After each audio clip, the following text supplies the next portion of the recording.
ready for Omkaram.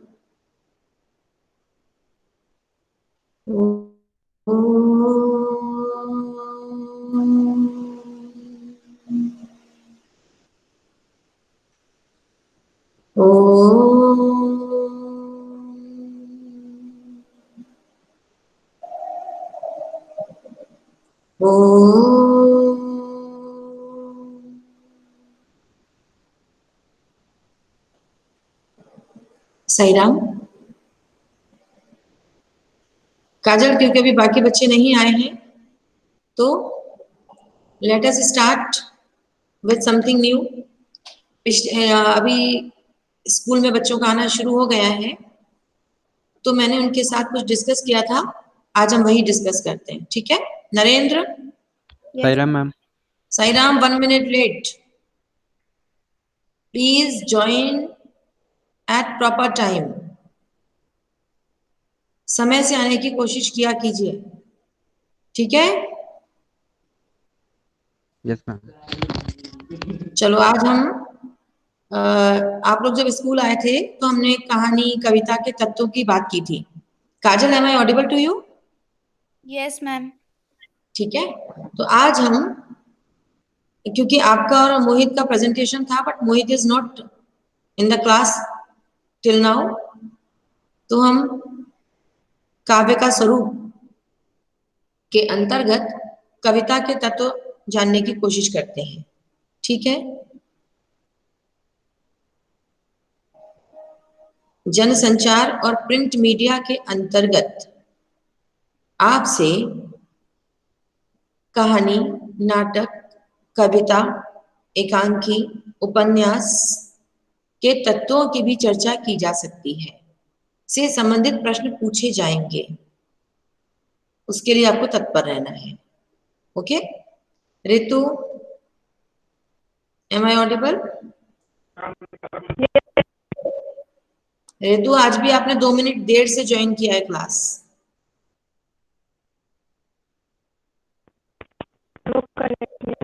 It's not good.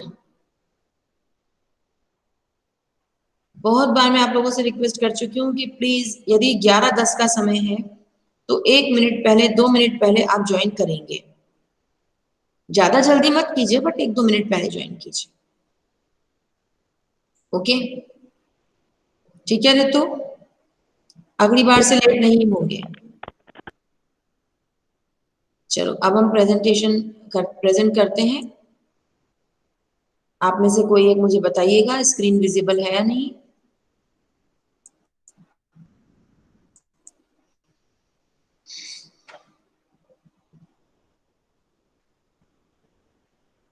Screen visible है? Okay, good. यहां आपको heading सब दिख रहा है क्लियर? जो जरूरी है उसको प्लीज नोट करते चलिए। जहां जरूरी है हम आपको बताते चलेंगे, आप पेपर पेन लेके बैठेंगे, लिखेंगे। काव्य का स्वरूप एवं भेद। काव्य, जो महाकाव्य होता है, उसको 2 भागों में बांटा जाता है, खंड काव्य और मुक्तक काव्य। खंड काव्य में जो कोई भी जो मुख्य नायक है उसके जीवन से जुड़ी हुई एक कहानी रहती है, ठीक है? इसमें कहानी रूप में काव्य रहता है। और मुक्तक काव्य में जिस तरह से आप कबीर के दोहे, रहीम के दोहे पढ़ते हैं, कोई कहानी नहीं होती, प्रत्येक छंद अपने आप में संपूर्ण होता है। क्लियर? और खंड काव्य में जो है वो पूर्वापर संबंध होता है, आपस में पंक्तियां जो हैं, छंद हैं, वो आपस में एक दूसरे से कनेक्टेड होते हैं। अब आपके लिए इंपॉर्टेंट चीजें ये नोट कीजिए। कविता के 4 सौंदर्य तत्व हैं।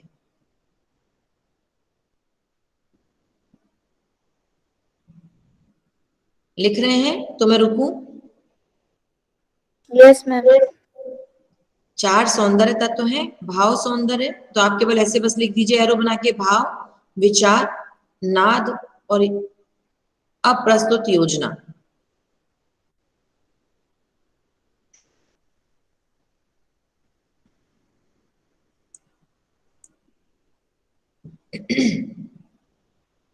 क्लियर हुआ यहाँ तक? Yes ma'am. कौन कौन से 4 तत्व हैं बताइए?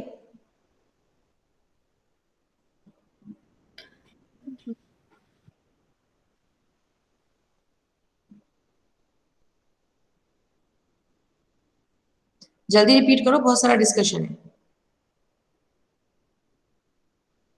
मैम भाव सौंदर्य, विचार सौंदर्य, नाद सौंदर्य और उपप्रस्तुत योजना का सौंदर्य। उप नहीं है, ये अ है, अप्रस्तुत। अप्रस्तुत। ठीक है। अब भाव सौंदर्य क्या है, ये जल्दी से सुन लीजिए।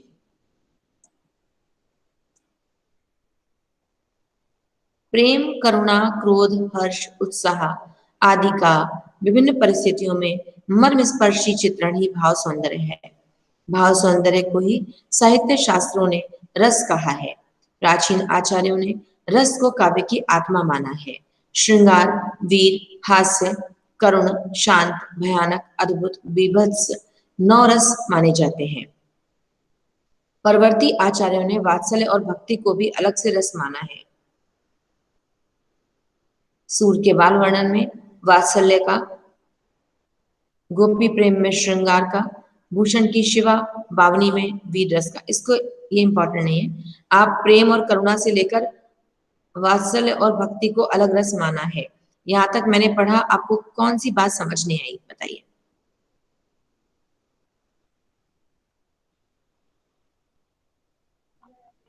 मैम कुल मिलाकर 9 रस होते हैं। यस, ये समझ आ गया। Yes ma'am. लेकिन अगर हम इन 2 को जोड़े तो वात्सल्य रस और भक्ति रस 11। ठीक है। और किसने ऐड किया है इनको, क्या लिखा है ये? पर्वतीय आचार्य। परवर्ती आचार्य का क्या मतलब है? पर्वतों में रहने वाले आचार्य। वही ना, पर्वतों में रहने वाले नहीं, बाद के। ठीक है, बाद में जो और आचार्य हुए उन्होंने। ठीक है। नाट्य शास्त्र में भरत मुनि ने, और जो इन, अब देखो 2 शब्द होते हैं। परवर्ती का अपोजिट क्या है, विलोम क्या है? पूर्ववर्ती। पूर्ववर्ती माने पहले के, परवर्ती माने बाद के। ठीक है। अब मत कहना पर्वतों में रहने वाले। अब क्योंकि हमने आपसे कहा आप पूछो, आपने पूछा नहीं। मुझे उम्मीद थी कि आप लोग पूछोगे कि मैम परवर्ती का मतलब क्या होता है। नाट्य शास्त्र के अनुसार स्पष्ट रूप से, विशेष रूप से, विशद रूप से रसों की विवेचना हुई थी। आचार्य विश्वनाथ ने रस की परिभाषा दी, और बाद में आचार्यों ने मिलकर बातचीत करके, आपस में डिस्कस करके 9 रस कविता के माने। लेकिन बाद के आचार्यों ने क्यों जोड़ा? क्योंकि बाद में जब सूर का वात्सल्य वर्णन लिखा गया तो एक अलग ही रस की अनुभूति हुई, अतः वात्सल्य रस बन गया। गोस्वामी तुलसीदास जी द्वारा रचित रामचरितमानस से भक्ति रस को अलग से स्थान मिला। क्लियर? तो ये हुआ आपका भाव सौंदर्य। इसके बाद विचार सौंदर्य। अब फिर ध्यान से सुनना,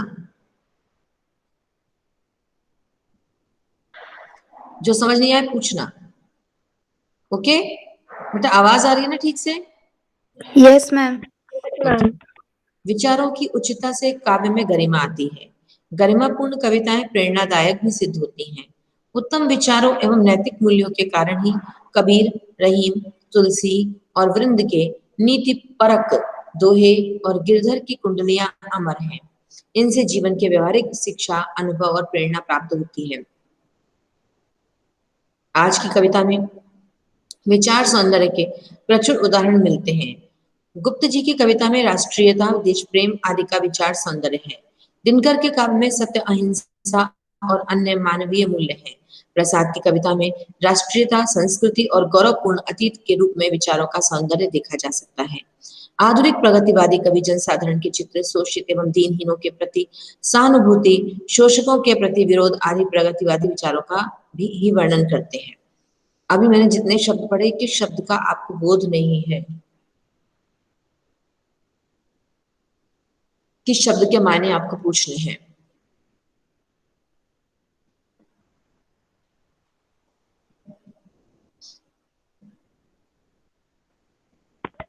मैम शोषकों का मतलब? शोषित यानी जो एक्सप्लॉइटेड होते हैं, ठीक है। अमीर लोग, पूंजीपति लोग गरीबों का शोषण करते हैं, शोषित हो गए। इसके अलावा गरिमापूर्ण, गरिमामयी,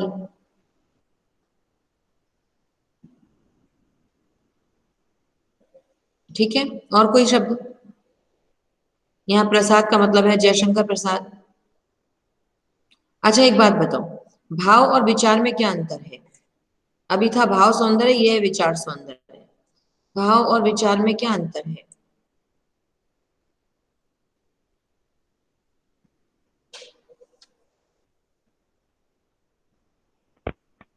मैम भाव में इमोशंस होते होंगे। भाव में इमोशंस होते हैं, ओके। और विचार में?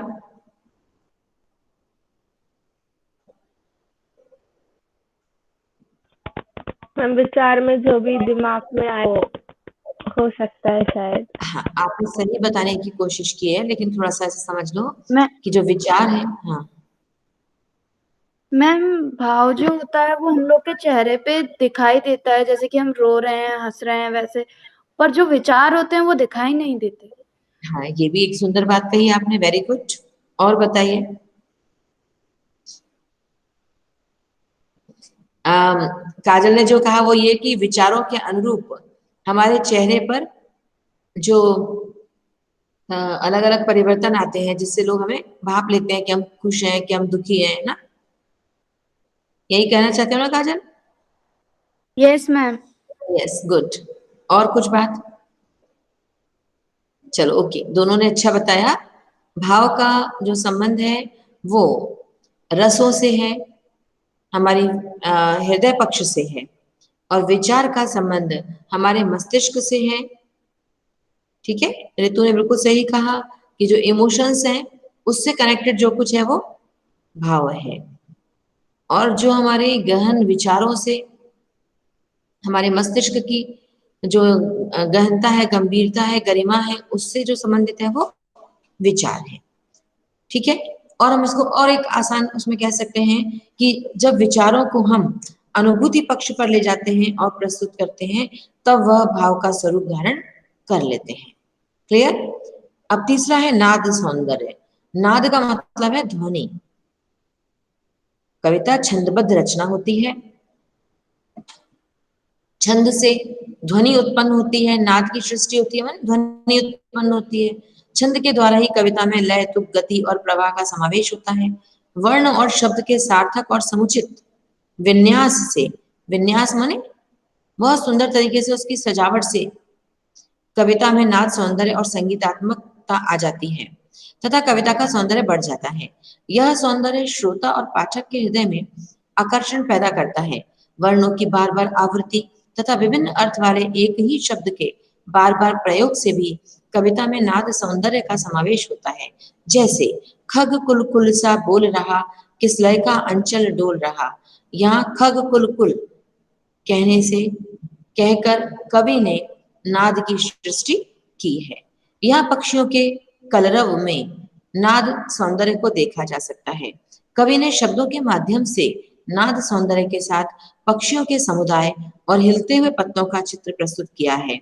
घन घमंड नभ गर्जत घोरा अथवा कंकन किंकिन नूपुर धुनि सुनी। मैं मेघों का गर्जन तर्जन, नूपुर की ध्वनि यानी घुंघरुओं की आवाज का सुमधुर स्वर है। इन स्थलों, दोनों स्थलों पर ही नाद सौंदर्य ने भाव को स्पष्ट किया है। और नाद बिंब माने उसका एक दृश्य उपस्थित करना, बिंब को साकार कर भाव को गरिमा भी प्रदान की है। इस प्रकार घनन घनन बजे उठी गरज तत्क्षण रणभेरी में मानो रणभेरी प्रत्यक्ष ही बज उठी है। आदि, मध्य अथवा अंत में तुकांत शब्दों में प्रयोग से भी नाद की सृष्टि होती है। उदाहरण ढलमल ढलमल चंचल अंचल झलमल झलमल तारा। इन पंक्तियों में नदी का कलकल निनाद मुखरित होता है।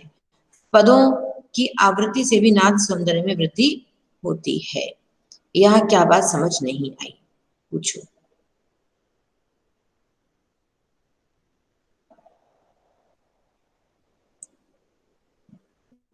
मैम कलरव का मतलब क्या होता है?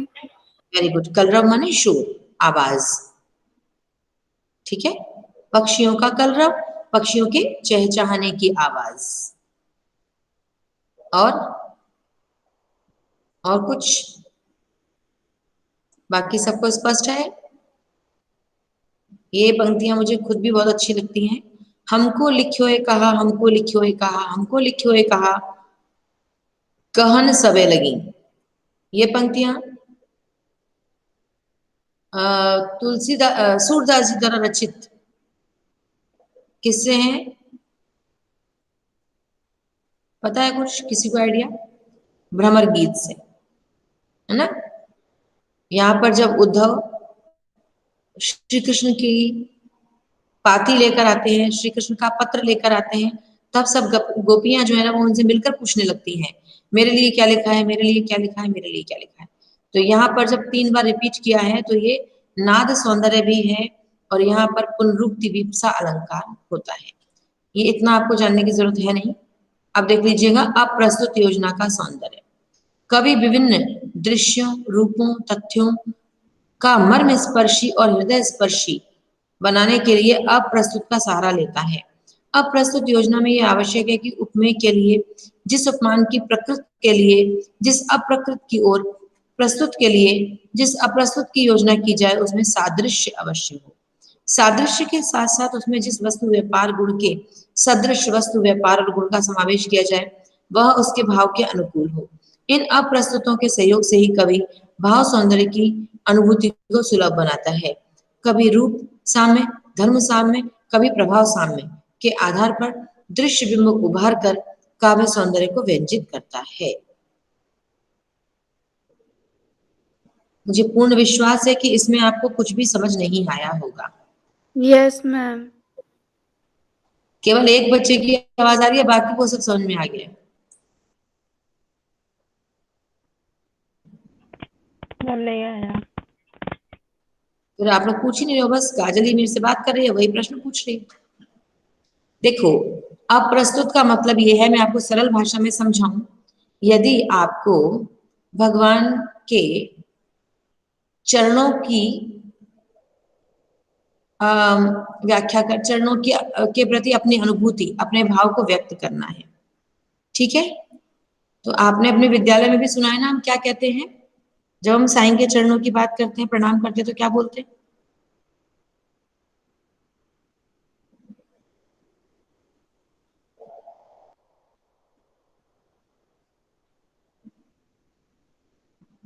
बताओ, जब आप लोग सुनाई नहीं दिया। क्या? मैम एक बार फिर से रिपीट कर दीजिए, अभी आपने क्या मैंने ये कहा, जब हम अपने विद्यालय में कोई भी कार्यक्रम करते हैं, चाहे वो क्विज हो या कुछ और हो, तो जब हम स्वामी के चरणों में प्रणाम करते हैं तो हम क्या कंपेयर करते हैं, क्या कहते हैं? स्वामी के कमल चरणों में, कमल रूपी चरणों में बोलते हैं ना। तो हम भगवान के चरणों की तुलना, भगवान के चरण प्रस्तुत हैं हमारे ध्यान में, और अप्रस्तुत क्या है? अप्रस्तुत क्या है? जिससे हम तुलना कर रहे हैं। तो यहाँ अप्रस्तुत क्या हो गया? कमल। कमल। लेकिन ये जो लिखा है ना, हम अप्रस्तुत से जो तुलना करते हैं उसके लिए कारण होना चाहिए। या तो रूप की समानता हो, दिखने में एक सा हो, या धर्म की समानता हो, या उसमें कुछ गुण ऐसा है जो दोनों में एक सा है, या फिर कुछ प्रभाव हो, प्रभाव की समानता हो। तो यहाँ पे ईश्वर के चरणों में और कमल के पुष्प में किस बात की समानता है? रूप की, या धर्म की, या प्रभाव की?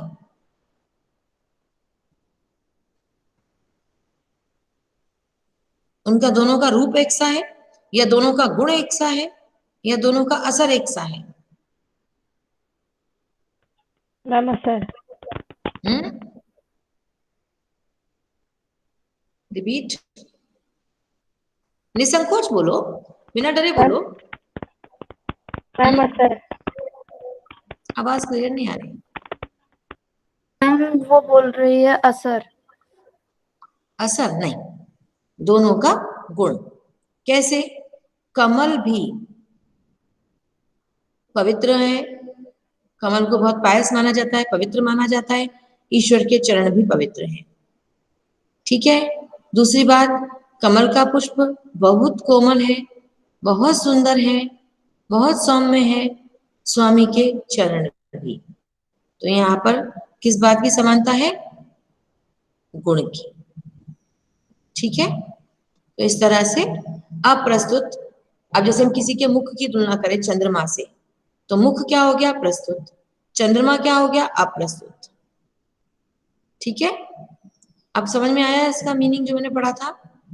अब आप यहाँ पर देख लीजिए, बस मुख्य बात है कि कविता में लय होनी चाहिए, तुक होती है, छंद होता है। अब इंपॉर्टेंट है शब्द योजना। हम रस, छंद, अलंकार, तुक इस सब का प्रयोग करते हैं और कविता का सौंदर्य उपर्युक्त शब्द चयन द्वारा ही निखरता है। तथापि साहित्य की हर विधा में उपयुक्त शब्द चयन आवश्यक होता है। कविता में सही शब्द संयोजन बहुत जरूरी है।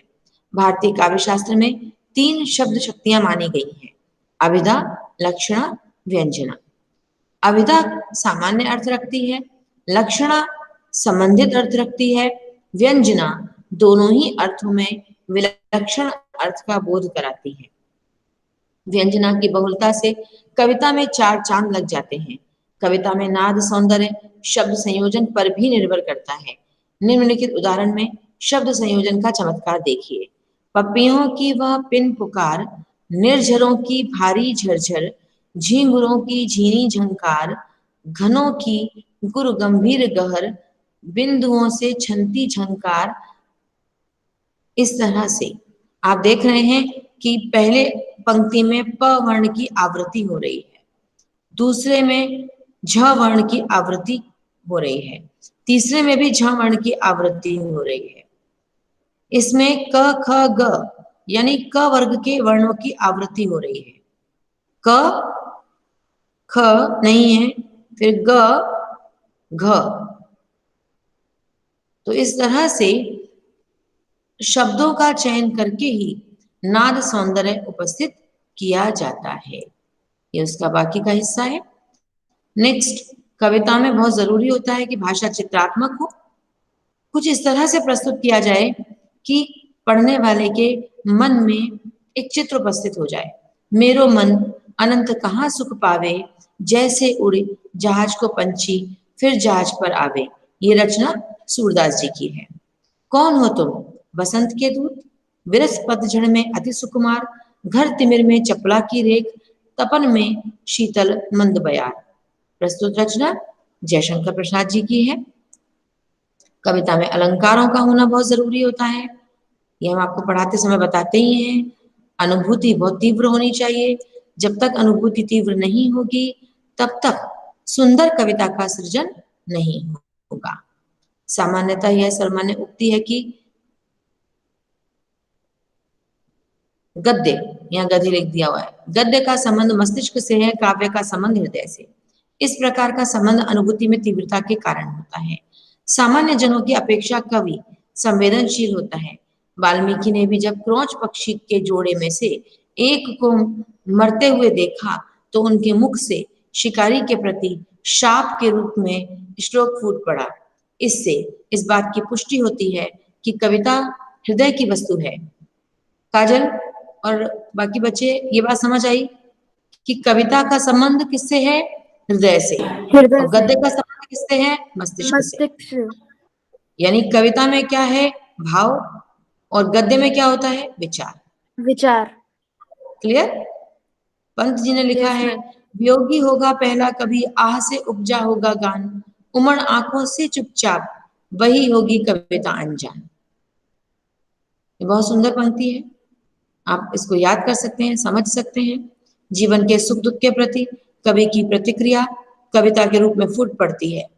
कविता पढ़ते समय जैसी अनुभूति कवि की होती है, वैसी अनुभूति वह पाठकों के मन में जगाना चाहता है। इससे सफल कविता और अच्छी कविता का सृजन होता है। ठीक है, अनुभूति की व्यापकता कहा जाता है, जहां ना पहुंचे रवि वहां पहुंचे कवि। कवि में इतनी सामर्थ्य होती है कि वो अपने चिंतन से, अपने भावनाओं से, अपने ध्यान से कहीं भी पहुंच सकता है और अपनी अनुभूति को व्यापक बनाकर चित्रण करता है। कल्पनाशीलता, कविता में इमेजिनेशन बहुत स्ट्रांग होती है। रसात्मकता और सौंदर्य बोध, निसंदेह रसों का प्रयोग होता है जिससे सौंदर्य की सृष्टि होती है और भावों का उदात्तीकरण। यद्यपि कविता का उद्देश्य उपदेश देना नहीं होता, तथापि कवि इस प्रकार घात प्रतिघात एवं जीवन की विभिन्न उलझनों को अपनी कविता में उतारता है कि हमें निर्दयता, क्रूरता, धूर्तता, कुटिलता, अभिमान, दंभ आदि के प्रति घृणा उत्पन्न हो जाए और हम सत्यता, सहृदयता, सदस्यता, सहिष्णुता आदि के प्रति आकृष्ट होने लगते हैं। इसी को भावों का उदारीकरण या उदात्तीकरण कहते हैं, जिससे काव्य में गरिमा आ जाती है। भावों की उदात्तता से प्रेरित होकर बहुधा कवि महापुरुषों के जीवन के बारे में कविता लिखते हैं। तुलसीकृत रामचरितमानस इसका अनुपम उदाहरण है। कई बार ऐसा भी होता है, काव्य और आधुनिक युग में प्रगतिवादी रचनाएं ऐसे ही आंदोलन की उपज होती है। ठीक है, कविता के संबंध में इतना काफी है। तो आई थिंक आप लोगों ने ध्यान से सुना। अब प्रश्न किस तरह के होंगे ये समझ लीजिए, किस तरह के प्रश्न पूछे जाएंगे। पहला प्रश्न मैं आपसे पूछती हूँ, उत्तर देने का प्रयास करें। पहला प्रश्न, कविता लेखन में या काव्य लेखन में रसों की क्या भूमिका है या रस कितने महत्वपूर्ण हैं?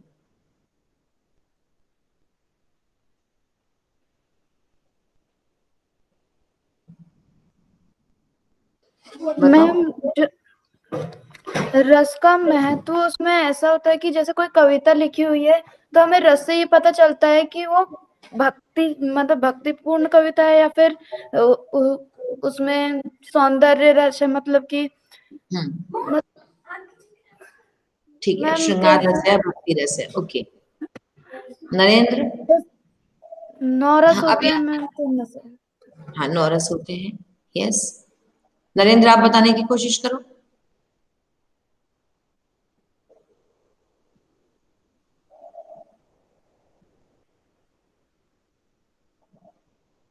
नरेंद्र, आपको आवाज आ रही है?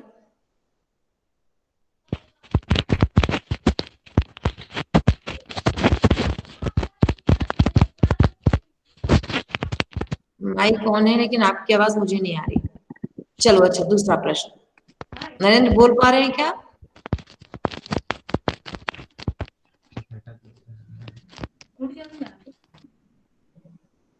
Okay, Narendra is not Audible. अगला प्रश्न, कविता रचना में शब्द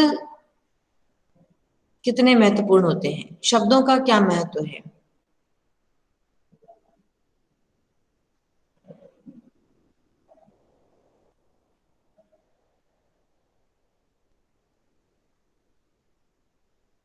मैम पता नहीं। अभी तो बताया मैंने, शब्दों के प्रयोग से ही कविता में नाद सौंदर्य है ना, बिंब सौंदर्य या चित्रात्मकता या सुंदर रसों का प्रयोग, अलंकारों का प्रयोग किया जा सकता है। रस, अलंकार, नाद सौंदर्य ये सब कविता के अंग हैं, लेकिन काव्य लेखन के समय शब्दों का प्रयोग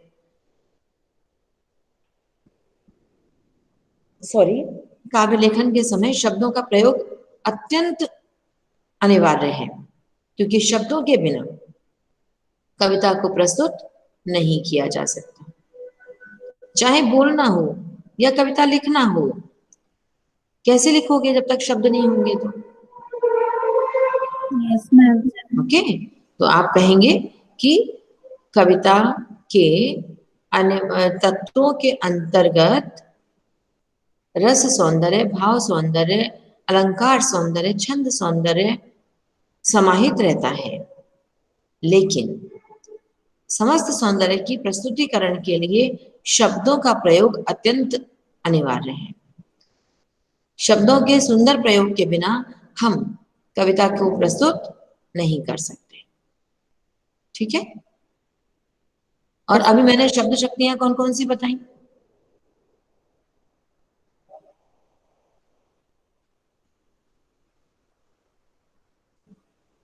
नरेंद्र, अब बोल पा रहे हो क्या? देखो बोल के।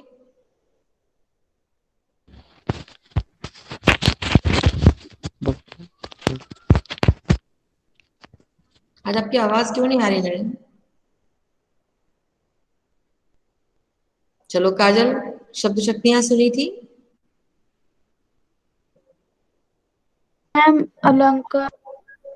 शब्द शक्ति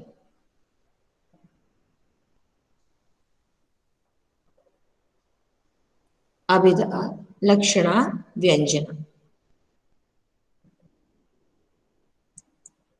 कल हमने ऑफलाइन क्लास में बहुत अच्छे से इन सब बातों को डिस्कस किया था कि कविता के तत्व कौन कौन से हैं और शब्द शक्तियां और काव्य के गुण, जो आज अभी इस वर्णन में नहीं थे। काव्य के 3 गुण होते हैं: ओज, माधुर्य, प्रसाद। ठीक है? चलो अब आप बताओ, आपको कुछ पूछना है? मन में कोई सवाल आ रहा है?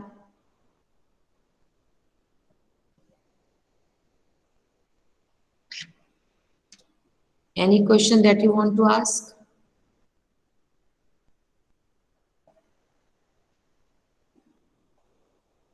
No? मैम अभी तो नहीं आ रहा। काजल, आप कल क्लास में थे नहीं, ठीक है? तो एक बात आप लिख लीजिए, अभी मैंने जो डिस्कशन किया है, इस तरह के प्रश्न 5 नंबर के लिए पूछे जाएंगे। इसके लिए 5 अंक निर्धारित होंगे। 3 नंबर का एक प्रश्न और 2 नंबर का एक प्रश्न।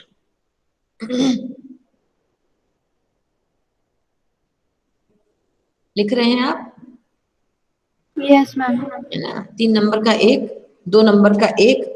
इसके अंतर्गत कहानी, नाटक, कविता, एकांकी, उपन्यास से संबंधित प्रश्न पूछे जाएंगे। आज मैंने ऑनलाइन क्लास में आपके साथ कविता से संबंधित बातों का डिस्कशन कर लिया, तो इंपॉर्टेंट बातों को आप ध्यान रखेंगे। ठीक है? Yes ma'am. अभी भी कहीं कोई डाउट आए तो आप मेरे से पूछिएगा। आप चाहे तो प्रश्न लिख लीजिए और हम व्हाट्सएप पे भी भेज देंगे, कविता से संबंधित प्रश्न। Okay ma'am. है ना? तो पहला जैसे यही हो गया कि कविता में भाव सौंदर्य का क्या स्थान है। कविता में नाद सौंदर्य के प्रयोग से आप क्या समझते हैं। बिंब विधान या चित्रात्मकता से क्या आशय है।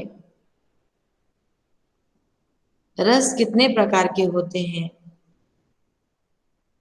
कविता में रसों का प्रयोग क्यों जरूरी है। कविता में छंद का प्रयोग क्यों आवश्यक है। कविता में अलंकारों का प्रयोग क्यों किया जाता है या अलंकार किसे कहते हैं। शब्द शक्तियां कितने प्रकार की होती हैं और काव्य गुण कितने प्रकार के होते हैं। तो ये कुछ प्रश्न हैं जो कविता से संबंधित आपसे पूछे जा सकते हैं। जितने प्रश्न मैंने अभी बोले, इनमें से किसी भी प्रश्न का उत्तर देने में यदि आप असमर्थ हैं, आपको समझ नहीं आ रहा है, तो आप पूछेंगे। ठीक है, ऑनलाइन क्लास में पूछ सकते हैं, ऑफलाइन क्लास में आएंगे तब हम लिखवा देंगे, और आप व्हाट्सएप पे भी अपनी जो भी जिज्ञासाएं हैं उनको पूछ सकते हैं। क्लियर? Yes ma'am. चलो, शांति पाठ करें।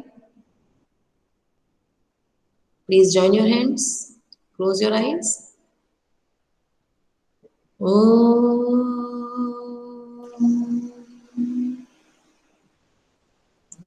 शांति शांति शांति।